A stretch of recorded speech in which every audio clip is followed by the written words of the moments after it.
Assalamualaikum warahmatullahi wabarakatuh. Sikap Rasulullah Shallallahu Alaihi Wasallam ketika putranya meninggal. Ibrahim, putra beliau, saat itu berusia antara 16 sampai 18 bulan. Apabila beliau selesai menerima para utusan, mengurus masalah-masalah kaum muslimin, menunaikan kewajiban kepada Allah, serta hak kewajiban seluruh keluarganya, beliau selalu melihat Ibrahim dan mengawasi pertumbuhannya.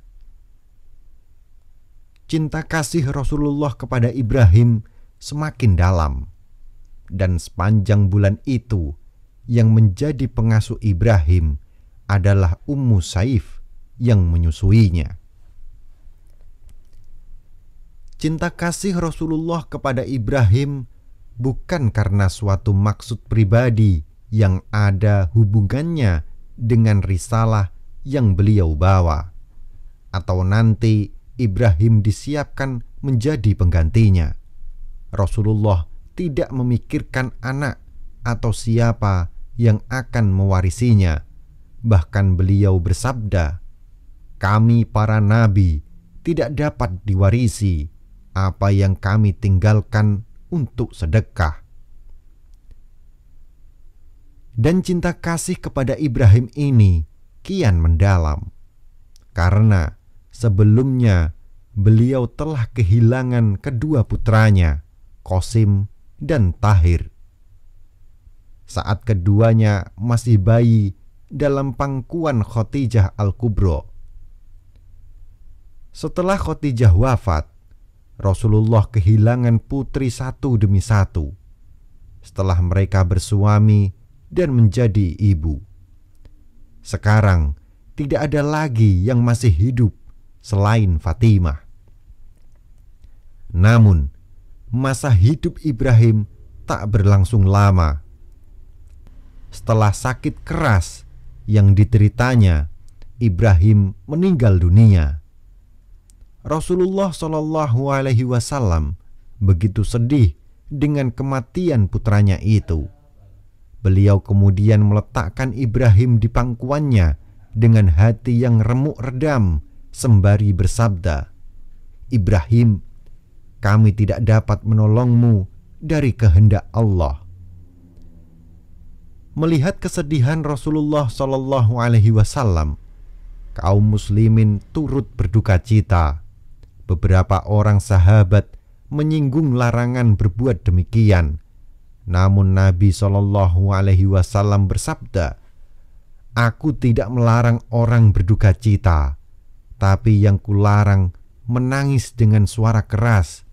Apa yang kamu lihat dalam diriku sekarang adalah pengaruh cinta kasih di dalam hati.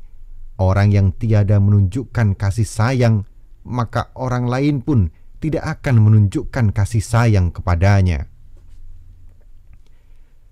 Kemudian, setelah dimandikan oleh Ummu Burdah, sumber lain menyebutkan oleh Fadl bin Abbas, Ibrahim dibawa oleh Nabi Shallallahu Alaihi Wasallam dengan diantarkan sejumlah kaum muslimin menuju ke Baqi.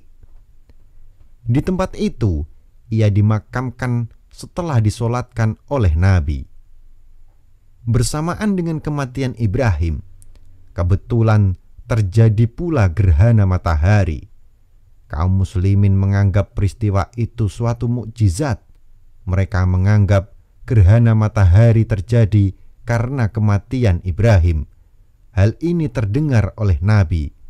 Kemudian beliau menemui kaum muslimin dan menegaskan terjadinya gerhana matahari bukan karena kematian Ibrahim. Matahari dan bulan adalah tanda kebesaran Allah yang tidak ada hubungannya dengan kematian atau hidup seseorang. Kalau kalian melihat hal itu, maka berlindunglah kepada Allah dengan zikir dan doa, sabda beliau. Sungguh suatu kebesaran jiwa yang tiada taranya. Rasulullah Shallallahu Alaihi Wasallam tidak melupakan risalahnya dalam suatu situasi yang demikian gawat. Kondisi jiwa yang dilanda keharuan dan kesedihan nan amat dalam. Baginda Rasulullah Shallallahu Alaihi Wasallam diberi 6 orang anak laki-laki yang meninggal semuanya sewaktu kecil. Anak-anak yang ketiga dan keempat meninggal dahulu di hadapan matanya. Alangkah rindunya untuk mendapat cahaya mata lagi. Lalu Rasulullah Shallallahu Alaihi Wasallam dikaruniakan anak laki-laki, yaitu Ibrahim. Kebetulan rupanya amat mirip dengan baginda, tetapi Ibrahim juga meninggal dunia ketika syarat menyusu. Lalu ditumpukan kasih sayangnya kepada cucunya Hasan dan Husain. Sangat dimanjakan sehingga pernah sujudnya sedemikian lama hanya untuk memberi waktu agar cucunya turun dari belakangnya. Namun dari ilham ilahi, baginda telah tahu bahwa ada peristiwa besar bakal menimpa keduanya. Baginda hanya memberitahu salah seorang daripadanya bakal mendamaikan perselisihan besar.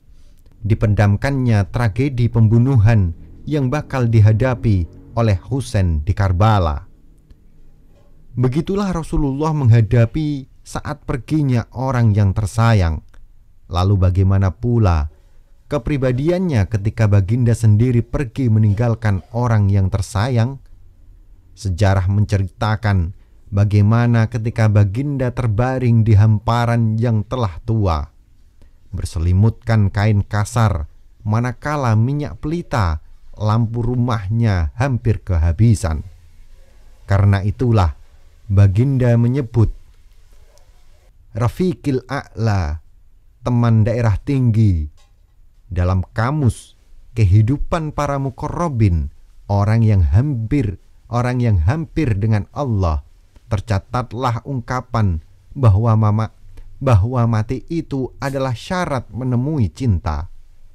Ya, begitu rindunya baginda untuk bertemu Allah, cinta hakiki dan sejatinya. Itulah teman daerah tinggi yang sangat dirindunya. Perginya dengan tenang, walaupun demam panas yang dihadapinya 2 kali ganda yang dialami manusia biasa. Namun begitu, di saat sakaratul maut yang begitu hebat, masih sempat baginda berpesan tentang sholat. Untuk siapa? Siapa lagi kalau bukan untuk kita, umat yang akan ditinggalkannya. Ketika segala tragedi dan ujian menimpa, Rasulullah Shallallahu Alaihi Wasallam tetap bahagia. Bahagia inilah yang digambarkan oleh pembantunya, Anas bin Malik, dengan pengisahannya, "Aku telah menjadi khodam Rasulullah Shallallahu Alaihi Wasallam 10 tahun lamanya. Maka tidak pernah baginda berkata atas apa yang aku kerjakan, 'Mengapa engkau kerjakan?' Tidak pernah pula baginda berkata atas apa yang aku tidak kerjakan, 'Mengapa engkau tidak kerjakan?' Tidak pernah baginda berkata pada barang yang ada, 'Mengapa ada pula barang ini?' Tidak pernah baginda berkata pada barang yang tidak ada, 'Alangkah baiknya kalau barang itu ada.' Kalau terjadi perselisihan antara aku dengan ahli keluarganya, baginda akan berkata kepada keluarganya, 'Biarlah, karena apa yang ditakdirkan Allah mesti terjadi.'